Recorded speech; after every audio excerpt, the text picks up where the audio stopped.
starting with you, Philip, given your expertise in Kundalini Yoga culture, from within hours after Griggs died, the Rama Institute has been hosting a 17-day wake for her that's centered on the chanting of Akal. And it sounds like it's a track produced by White Sun, which is the house band for Rama, which features the Institute's co-founder, Harijivan, and the lead singer, Guru Jas. The chant is playing on a loop for, it's 24/7. Can you tell us a little bit about what this ritual means and how the Kundalini Yoga community might be understanding it? A simple answer would be, what does this ritual mean? It doesn't mean much of anything. I think the simplest way to understand Rama and their relationship to 3HO is like a photocopy of a counterfeit bill. I think at this point in 2021, there is an abundance of information out there, documented, conclusive, that shows that Yogi Bhajan made it up. His yoga was a combination of different teachings, the titles that he claimed, the history that he claimed, it's all made up. And what I think Rama has done is taken his teachings, his playbook, and then exaggerated it and extended it and improvised with it.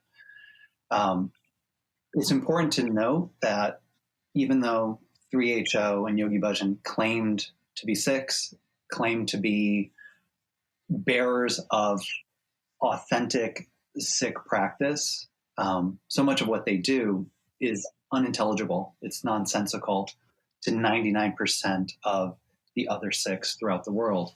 So Sikhs don't chant a call when someone dies, but 3HO Sikhs do. They chant it 3 or 5 times after someone dies. So what does Rama do? It takes this already fabricated thing and it just exaggerates it. And I think one of the important ways to understand Rama and 3HO, and I think a lot of the modern yoga world, is that it's intelligible when you see it as a way to make money, as everything is an opportunity to practice, to sell something, to further tie and bind people into a community.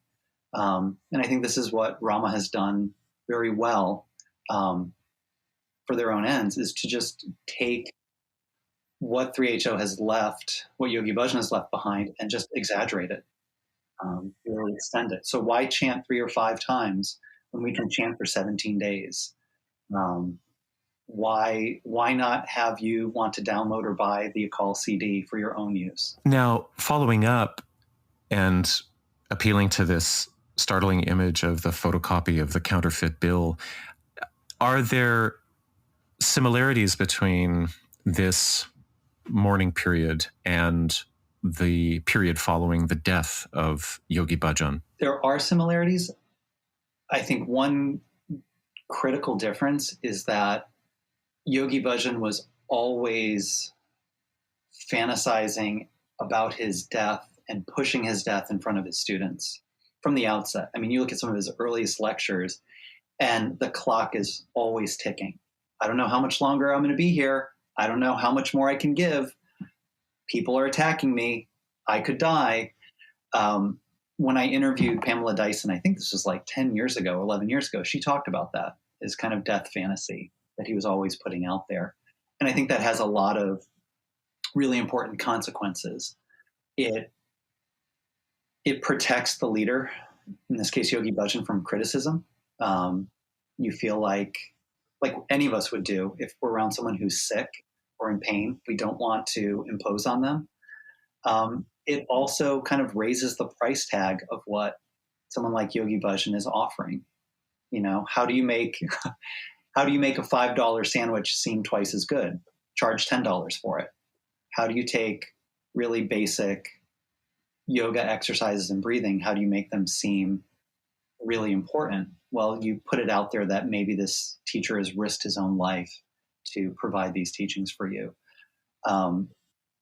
So there was always that push forward in 3HO. Yogi Bhajan is sacrificing his health. He's always under threat and danger. We need to pray for him. I think the difference is that with Guru Jagat, this happens in a very, very condensed space of time. There's a sudden injury, there's a sudden hospitalization, there's a sudden death.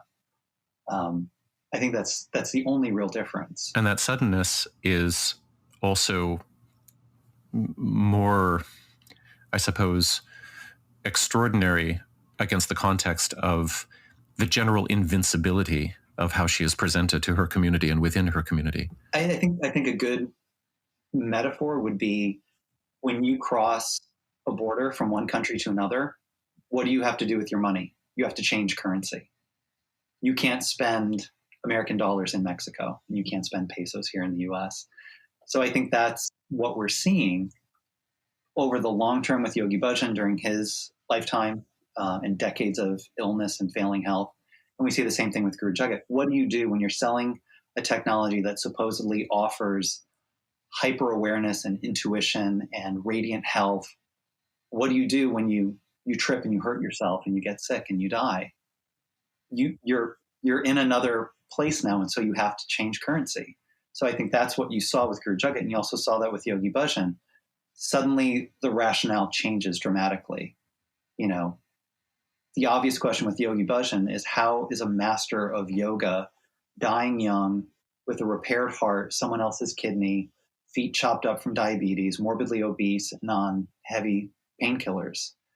Well, you explain it another way. Oh, he's taking on karma. He's taking on the burden of his students. And we see that with Guru Jagat's passing.